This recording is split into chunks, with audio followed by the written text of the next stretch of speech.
السلام علیکم جی، آج آپ کے خدمت میں تقریباً 24 گھنٹے سے زیادہ کا عرصہ ہو گیا جب میں آپ کی خدمت میں حاضر ہوا تھا اپنے اس اسٹوڈیو سے، اور میں نے عرض کیا تھا کہ میاں محمد نواز شریف کے لیے سب سے بڑا چیلنج جو ہے وہ اکانومی نہیں ہے، سب سے زیادہ سب سے بڑا چیلنج جو ہے وہ ابلاغیات۔ میں ٹوپی سیدھی کر لوں ٹوپی مجھے تھی حافظ حفیظ الرحمان صاحب جو ہے، جن کے ہم فین ہیں، وہ اتنی محبت سے اور اتنے خلوص سے لے کے آئے کہ پھر نہ صرف کہ میں نے یہ ٹوپی پہن کے پی ٹی وی پہ اپنا پروگرام کیا، جو میں نے ابھی پھر دوبارہ کرنا ہے آج اتوار کے روز اور تھوڑی دیر کے اندر، بلکہ جو ہے وہ اس کے بعد پھر اب میں نے سوچا ہے کہ جب تک یہ سردیاں ہیں اس ٹوپی کو وقتاً فوقتاً استعمال کیا جائے۔ یوں گلگت سے ہماری جو یکجہتی ہے اور جو محبت ہے اور جو لگاؤ ہے وہاں کے لوگوں کے ساتھ، اس کا بھی انکشاف، اس کا بھی جو ہے نا وہ ری انفورسمنٹ ہوتی رہے۔ بہرحال جی، میں جب وہ ولاگ کر کے آپ کی خدمت سے گیا تھا تو میں نے کہا تھا سب سے بڑا جو چیلنج ہے وہ ابلاغی محاذ کے اوپر ہے۔ میں جلسہ گاہ میں گیا، جلسہ گاہ کے اندر پھرتا رہا، وہاں پہ پھرنے والے لوگوں کی جو محبتیں اور خلوص تھا میرے لیے وہ بہت فراواں رہا۔ بہت سارے لوگوں نے اس محبت کا اظہار کیا، کچھ نے دور سے دیکھ کے نا یہ والا تاثر بھی دیا، ٹھیک ہے، کچھ لوگوں نے دور سے دیکھ کے صرف مسکرانے پہ جو ہے وہ کیا۔ بہرحال تمام اصحاب کا شکریہ، ان کی محبتوں کا میں قصوروار تو نہیں ہوں، لیکن سزاوار تو نہیں ہوں، لیکن بہرحال تو خیر، جلسے میں گھومتے ہوئے جو سب سے پہلے جو صدمہ ہوا مجھے وہ یہ تھا کہ جلسے میں آئے ہوئے کچھ لوگوں نے، کچھ بزرگوں نے، کچھ سینئر لوگوں نے جو ساتھ میں 25 30 بندے لے کے آئے ہوئے تھے، انہوں نے پوچھا آہستہ سے کان میں، میاں آ رہے ہیں؟ یعنی آپ مسلم لیگ نون کی ابلاغی اسٹریٹجی کا یا ان کی ابلاغی اوقات کا اندازہ کر لیں کہ وہ بندہ گھر سے چلا ہے، ٹھیک ہے، حاصل پور سے نکلا ہے، ساتھ پوری بس بھر کے لایا ہے، ٹھیک ہے، بس، اور وہ لے کے ان بندوں کو بیٹھا ہوا ہے وہاں پہ جلسہ گاہ کے اندر اور پوچھ رہا ہے میرے جیسے ایک صحافی سے کہ میاں آ رہے ہیں۔ میاں صاحب ابھی سٹیج پہ نہیں پہنچے تھے، ٹھیک ہے، اور اس سے پہلے مریم نے کسی کو تقریر نہیں کرنے تھی، پیرا لگا کے بیٹھی ہوئی سی، بی بی جو تھی وہ پیرا لگا کے بیٹھی ہوئی تھی، خبردار کسی اور نے تقریر کرنی، تقریر صرف ابا جی نے کرنی ہے، آؤ۔ تو وہ بہرحال یہ میرا خیال ہے کہ جس پارٹی کی اپنی رینکس اینڈ فائلز کے ساتھ یہ والی کمیونیکیشن ہو، اس نے سوشل میڈیا کے اوپر مٹی تے کھے آ کے اپنا کوئی نریٹو یا کاؤنٹر نریٹو بنانا ہے جو اپنے کارکن کو یہ یقین نہ دلا سکے کہ آپ جس جلسے کو سننے کے لیے جا رہے ہیں اس میں میاں نواز شریف صاحب آ چکے ہیں، آئیں گے۔ بہرحال میاں نواز شریف صاحب کا جلسہ جو تھا جی وہ بہت بڑا تھا، میں بہت چلا ہوں، پنیاں اجے تک دکھنڈیاں نے میریاں ہیں، داتا دربار سے چل کے پھر ہم اس اسٹوڈیو میں گئے جہاں پہ ہمارا ٹی وی پروگرام کر رہا تھا، تو اس میں ہم نے آدھا پونا گھنٹہ لگایا، اس کے بعد ہم اتر گئے جلسہ گاہ میں، گھس گئے جلسہ گاہ میں۔ ہم ہر اس جگہ پہ گئے جس جگہ کے اوپر ہم عمران احمد خان نیازی کا جلسہ دیکھنے کے لیے گئے تھے۔ تو اگر عمران احمد خان نیازی کا جلسہ یہاں پہ ختم ہوتا تھا تو پی ایم ایل این کا جلسہ اس سے شروع ہو رہا تھا، جہاں پہ اس کا جلسہ ختم ہو جاتا تھا وہاں سے شروع ہو رہا تھا۔ تو بنیادی طور پہ یہ جو اس جلسے کے نتیجے میں جس نے سیاسی طور پہ جنم لیا تھا پاکستان کے سیاسی منظرنامے کے اوپر، وہاں پہ ہی ایک اس سے بڑے جلسے کے بعد وہ سیاسی منظرنامے سے فشوں ہو گیا۔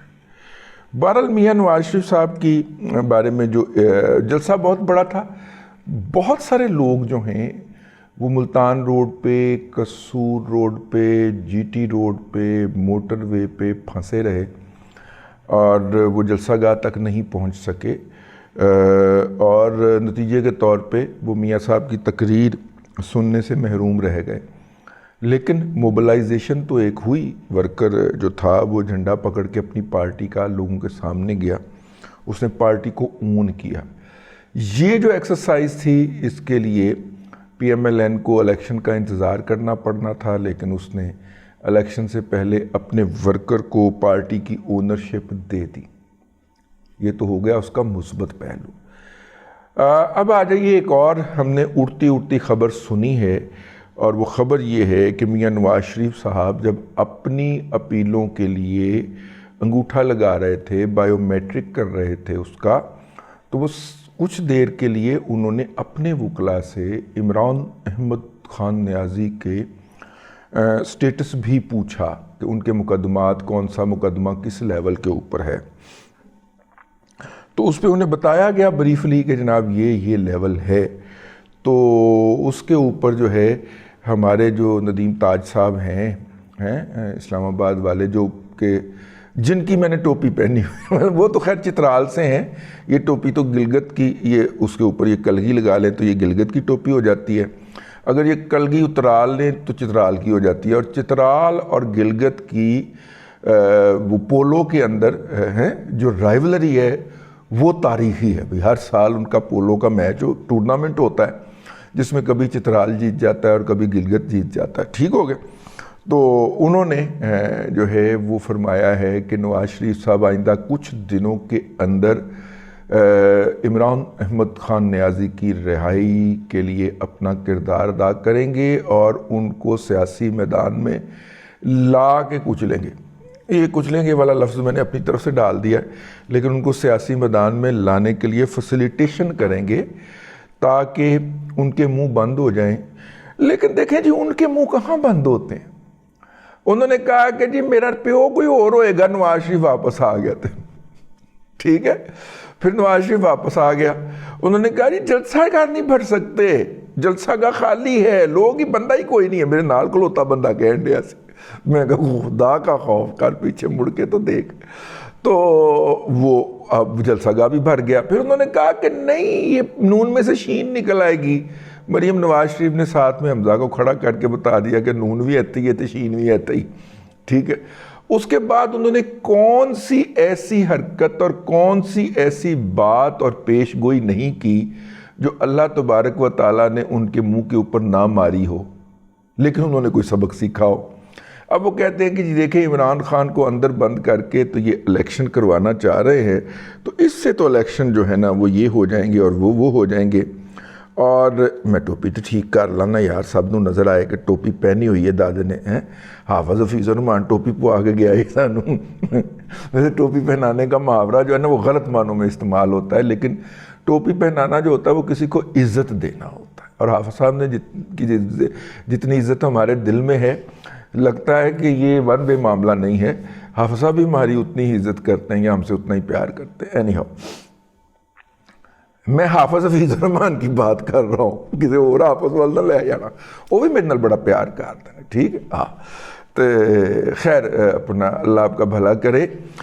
یہ جو ہے جی اس وقت اگر نواز شریف جو ہیں وہ تگ و دو کر کے اور اسٹیبلشمنٹ کو اس بات پہ قائل بھی کر لیں کہ عمران احمد خان نیازی کو سیاسی میدان کے اندر آنے کی اجازت دی جائے اور اس کا مقابلہ کریں گے، تو ایون دین بھی یہ جو لوگ ہیں نا، یہ آٹا گوندتی ہوئی ہلتی کیوں ہے، انہوں نے اعتراضات جاری رکھنے۔